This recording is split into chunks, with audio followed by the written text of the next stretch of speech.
Hi guys, welcome back to Nico Talks Hockey. The season's right around the corner. I mean, training camp is literally just a few weeks away, and we're gonna have preseason real soon, and then the season is just is really just about to start.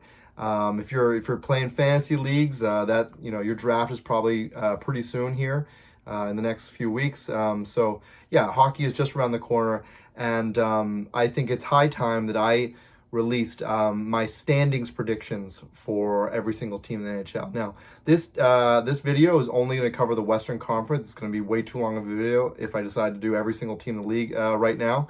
So I'm going to start with the Pacific Division, then go on to the Central. But I'm going to give with each division, I'm going to do 8 through 1, where I think each team finishes within that division, and then I'll tell you which teams I think of each division also make the playoffs. So yeah, Western Conference. Let's get right into it. So in the Pacific Division, we've got lots of good teams and some teams that are still in their rebuild. And a team that's still in their rebuild is the San Jose Sharks. I have them at number 8. That shouldn't come as too much of a surprise. I will, however, say that I don't think the San Jose Sharks. I'm gonna go on a limb here. I'm gonna say they're not gonna finish bottom 3 in the league. Bottom 5, but I don't think bottom 3. They're not like a last place. I don't think they're gonna be the 32nd team in the league. I think they're gonna be the worst of the Pacific Division. I still think that will still be a thing. Some minor progression. I think Celebrini will get around probably the same amount of points he did last season. But I expect the supporting cast, especially that offense, to be a little bit more helpful this time around, and Askarov to get a couple more wins there. But yeah, at number 8 in the Pacific Division, I still have the San Jose Sharks. At number 7, I have the Seattle Kraken. If you watched my Who's Getting Gavin McKenna video that I released recently, it should be no surprise also that I have the Seattle Kraken this low. I am not high on the Kraken this year. I think that come as early as Thanksgiving time, I could see American Thanksgiving. I could see the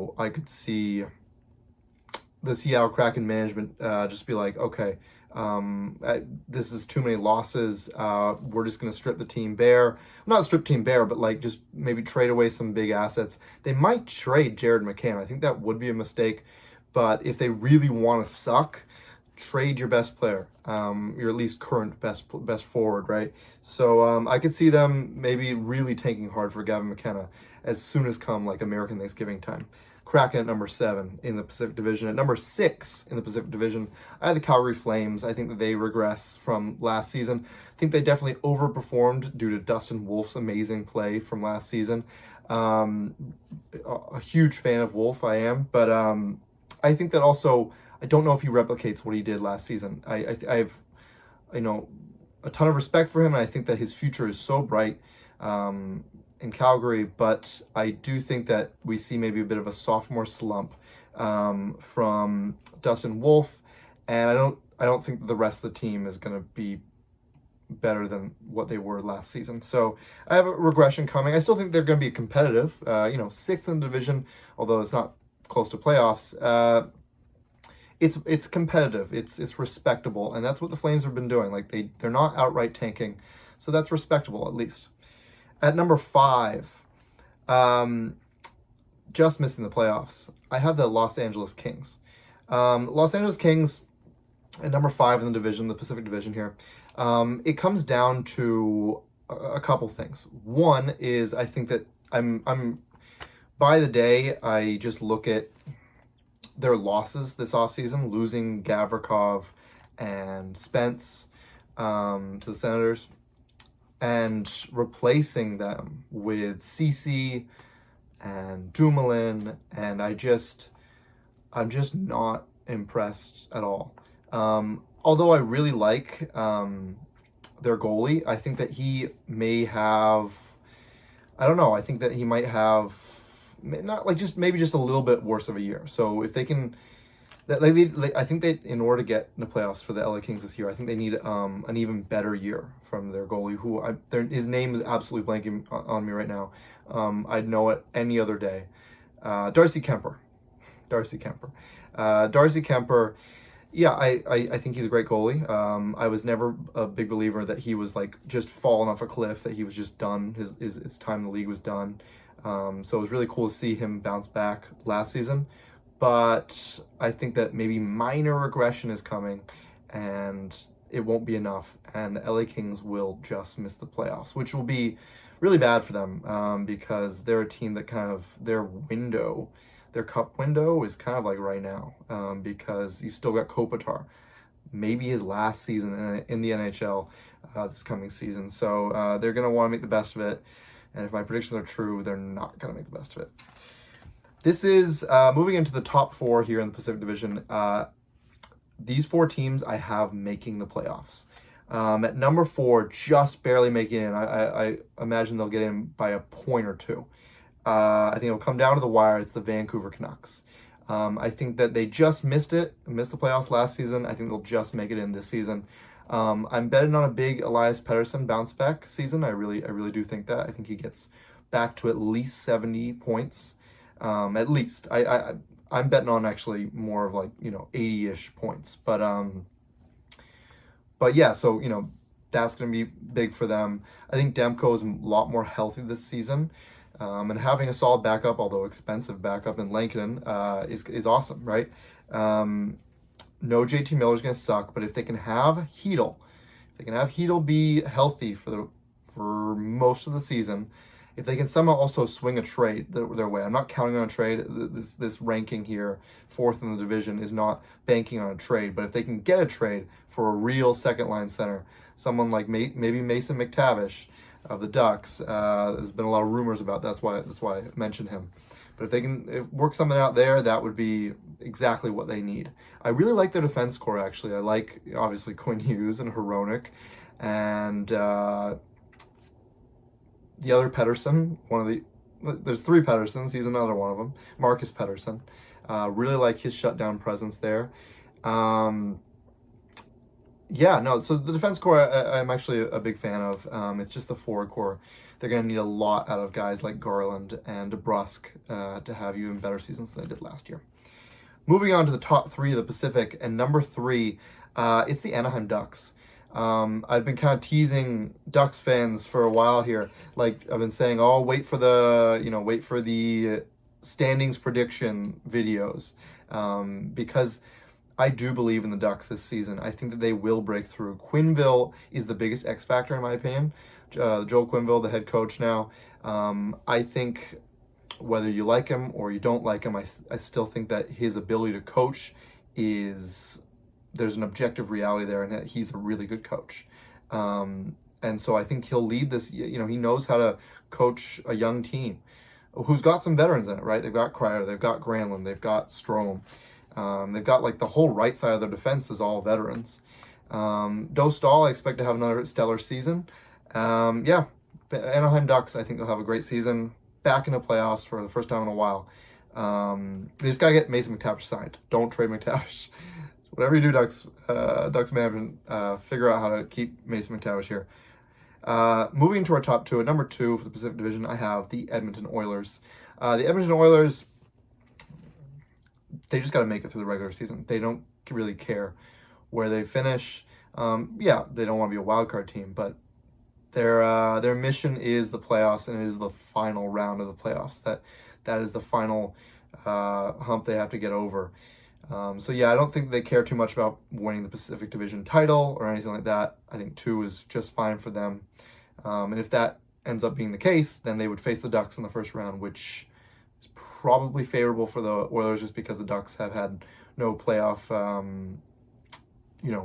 any history there in any recent years. So, they probably have to build that up for a little bit before they're able to beat someone, a team as good as the Edmonton Oilers. So, Edmonton Oilers at number 2 is my prediction. And at number 1, winning the Pacific Division title, it's the Golden Knights for the second year in a row. That's what I predict. I don't know if there's any team besides the Oilers who would take this title from the Knights. You could argue they upgraded, but it's almost like they kind of stayed stagnant. Like they lost Pietrangelo and gained Marner. In my opinion, that's almost like you lose your best defenseman and gain an elite forward. So yeah, Knights fans, if you're watching, let me know in the comments what you think about that. Would you rather have Pietrangelo if you didn't have Marner? I think it's really interesting, and I think it's going to be really interesting come playoff time, because if you're the number one seed again, you're going to face a wildcard team that should be pretty good, should be pretty easy. But then it's Marner time, right? Can a different team with Eichel likely on his line, and in a place that's not Toronto, can he produce when it matters most? So that's the question that will be everyone will be asking, especially come playoff time. Moving on to the Central Division here. We've done the Pacific. Now let's move to the Central. At number 8, this is the team that I think will be the worst in the entire Western Conference, even worse than the San Jose Sharks. It's the Nashville Predators. I know that some people are banking on Nashville Predators having a bit of a bounce back season. Maybe maybe not playoffs, maybe close there, maybe just fighting out for the last little bit of points. In the beginning of April. I don't think so. I think that it will get worse. Maybe not like that much worse of a team, but just they won't fix their problems. I could see Burnett being fired like a month or two into the season. I see all the other teams kind of improving, or at least staying put. I see the Predators not improving, or potentially being a little bit worse. So that's why I have Predators at 8. They, in my opinion, are going to be the worst Western Conference team. I think that Yossi will continue to regress. Stamkos will probably get a little bit better in the stats department, but Marchessault I kind of see being the same player from last year, and if Forsberg at all misses any time, it's going to look really, really ugly for this team. It's not a well-constructed team, and honestly, for this franchise, they need a rebuild. I've already said this before in other videos, but that's what's best for the Predators. They shouldn't have signed these long-term deals with Stamkos, Marchessault, Shea. They should commit to the rebuild. At number 7 are my Chicago Blackhawks. That's my prediction for this season. I do believe Chicago finishes at 7th. Some improvement. I think maybe 10, 12 points improvement in the standings. I think Connor Bedard will have an unbelievable season. I think that he really shows here why he was thought to be practically a generational prospect when he was drafted at number 1. And I think there's breakout seasons in store for Nazar and Rinzel. I think Knight will have a good season. So yeah, improvement. The roster still is quite bad. You have a lot of veterans who shouldn't be there. Be as high up in the lineup as they are. But some improvement, and I predict the Blackhawks will have a season kind of like the Ducks had this past season, where it's there's some improvement here. Maybe even a couple moments in the season, wait, could they flirt with the playoffs or flirt with a wild card spot? But then ultimately just no. They're a good 10 points out, I'd say finish around 78, 80 points, something for the Blackhawks there. At number 6, this may be a bit of a shock to some people. I have the Minnesota Wild finishing at number 6. And that's not good if you're trying to keep Kirill Kaprizov. Look, I just can't. I think that for them to make playoffs, I think that the Minnesota Wild have to have Kirill Kaprizov be fully healthy, and you can't count on that. You can't count on Kaprizov. I know it's a contract year, and maybe he'll try extra hard to be healthy, but look, I like some players in the Wild. I really do. I like Boley. I like obviously Kaprizov. I really like Eriksson Ek. But he's not your number 1 center. He's more of a number 2 center, right? And then Rossi, who they just re-signed. I really hope the best for Rossi, but at this point, he's not your number 1 center. But they're gonna probably deploy him like one. Just a lot of holes, and I think that that bottom 6 of the forwards there are just way too overpaid and just not consistent enough for a contending team that is trying to get to playoffs year in, year out. I can also look at the stats of Philip Gustafsson kind of having a good year, then a bad year, then a good year, then a bad year. Last year was his good year, so I'm predicting kind of a bad year for Philip Gustafsson. I could be totally wrong, and I honestly would like to be proven wrong. I like Minnesota, state of hockey. Would love for them to win a cup one day, but I don't think it's in the cards for this season. At number 5, just missing the playoffs here, I have the St. Louis Blues. Gone, I think, is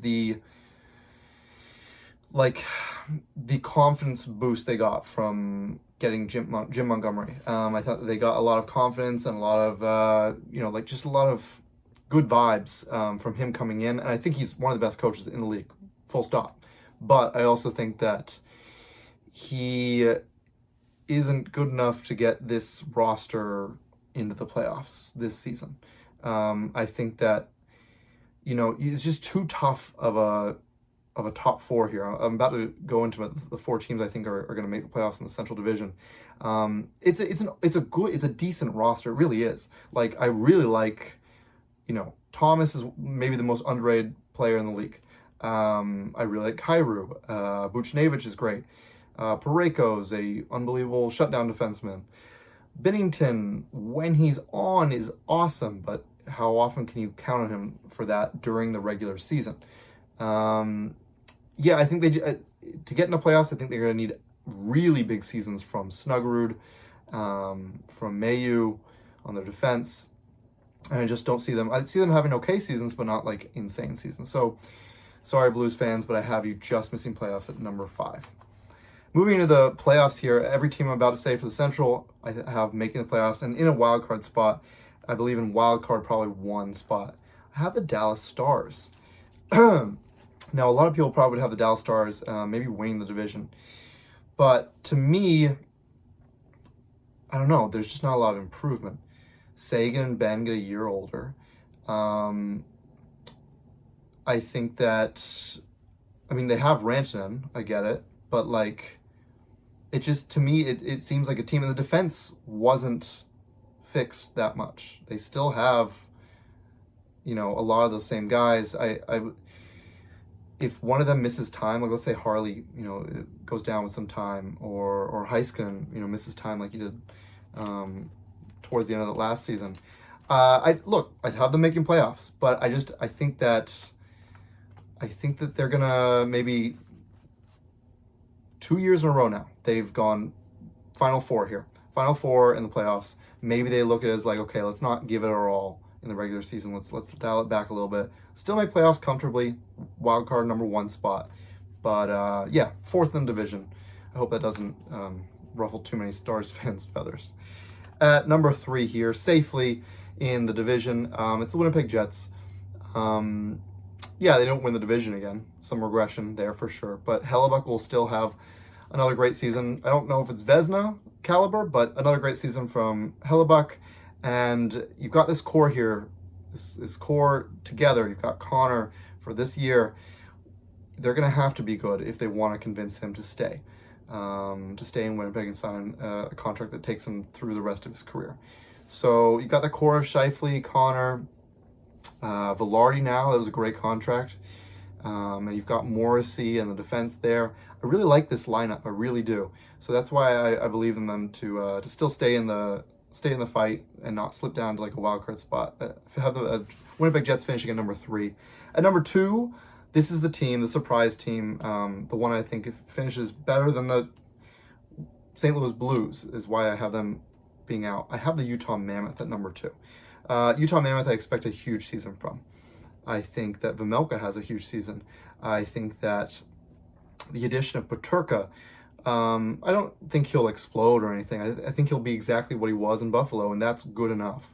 That top 6, if Cooley can really become the number 1 center that we're all expecting him to be, watch out, because this team is going to be fun to watch. Their defense might let them down at times, but I think they're going to be one of the biggest surprises in terms of how high they finish. Big believer in the Mammoth this season. And the number 1 team, the team that finishes atop the Central Division standings, is the Colorado Avalanche. I've seen some pundits believe that the Avalanche might do what I think the Stars are going to do this season, which is slip into maybe a wild card spot. Losing Rantanen is probably the biggest reason for that. You replace him with Necas, and Necas is a great player and all, but he's no Mikko Rantanen. So maybe they look at the Avalanche and their stats falling year over year a little bit, and then maybe they finally slip into a wildcard spot. I don't think so. I think they're going to have something to prove with Rantanen being gone. I'm not releasing just yet my playoff predictions for the season, but regular season, I think the Avalanche will do very, very well. And I think the Avalanche will be the second best team in the entire Western Conference. So yeah, that's my predictions. Worst team in the Western Conference, I think, will be the Predators. The best team will probably be the Vegas Golden Knights, with the offensive firepower they now have with Marner in their lineup. And yeah, so just to go through it really quickly, Pacific Division, and last place, Sharks, then the Seattle Kraken, then the Calgary Flames, then the LA Kings, then making the playoffs, the Vancouver Canucks in the second wildcard spot. Then at number 3 in the Pacific Division, Ducks, then the Edmonton Oilers, and then number 1, the Vegas Golden Knights in the Central. Predators at number 8. At number 7, the Blackhawks. Number 6, the Minnesota Wild. Number 5, the St. Louis Blues. And then making the playoffs here in wildcard 1 spot, the Dallas Stars. At number 3, the Jets. Number 2, the Utah Mammoth, making the playoffs for the first time as a franchise. And then at number 1, the Colorado Avalanche. Thank you so much for watching. I've been really excited to eventually get to this video and just talk about who I think will make the playoffs this season. I'll be going over the Eastern Conference standing predictions in my next video, and then the video after that, I'll be looking at my playoff predictions. I know it's very early, but it's always, by the end of the season, I want to look back and see how accurately I did, just for the fun of it all. So yeah, again, thank you so much for watching. I really appreciate it. If you like the video, please consider subscribing. That would mean the world to me, and I will see you guys in the next video.